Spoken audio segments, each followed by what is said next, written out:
Aš esu Živilė Stankevičiūtė, Kauno technologijos universiteto profesorė ir šiandien mūsų pokalbio tema yra apie vaikščiojimo mieste naudą. Ir savo įžvalgomis ir mintimis su mumis dalinsis Lietuvos sveikatos mokslų universiteto studentė bei sveikatos terapijos centro įkūrėja ir vadovė Eglė. Labas, Živilė. Sveiki. Miestuose, tame tarpe ir Kauno mieste, mes pastebime vis daugiau ir daugiau vaikščiojančių žmonių, ypatingai atšilus orams.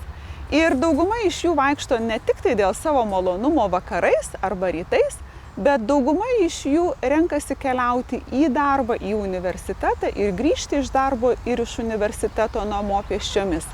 Taigi kyla klausimas, kodėl žmonės tai daro? Kokia yra vaikščiojimo nauda? Eglė, kaip Jūs galvojat? Vaikščiojimas yra bene paprasčiausias ir pigiausias būdas pagerinti savo tiek psichologinę, tiek fizinę savijautą. Aš manau, kad žmonės vos tik pradėjo vaikščioti, patys tą pajaučia, ir ilgainiui tai tampa įpročiu ir tu tiesiog kiekvieną dieną negali leisti savo praleisti dienos nepasivaikščiojęs ar nepabuvęs gamtoje. Tai manau, tas įprotis susiformavęs ir ta gera savijauta ir skatina žmonės nemesti šio gero įpročio. O Jūsų nuomonė, kokie pavojai kyla vaikščioti? Į kokius aspektus žmonės turėtų atkreipti dėmesį vaikščiodami? Žmogus, kuris pradeda vaikščioti, pradeda keisti savo įpročius, reikėtų atkreipti dėmesį į keletą dalykų. Pirmiausia, į sezoną.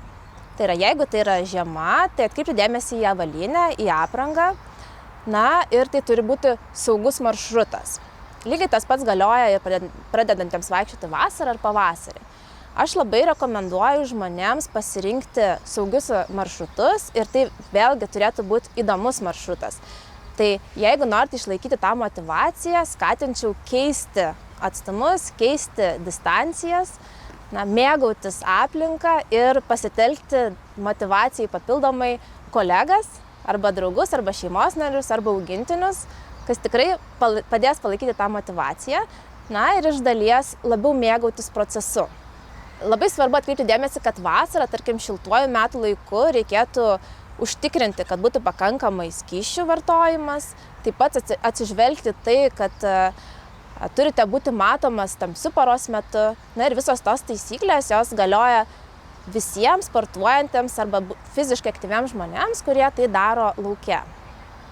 Įsivaizduokime situaciją, Jūs kreipiasi patarimo.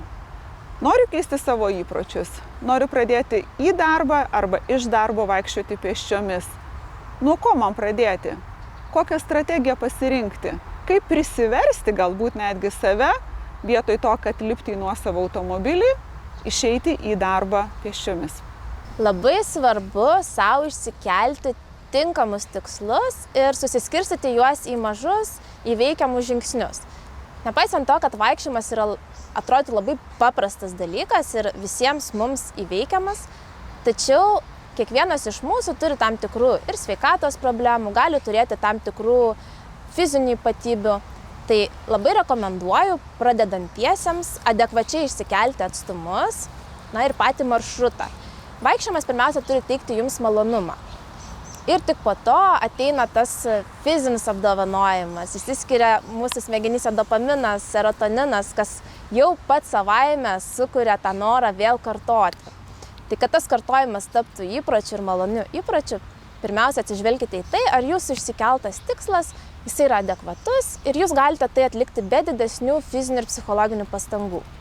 Ir po truputėlį vėliau galite didinti ir sunkinti atstumus ir mėgautis tais rezultatais.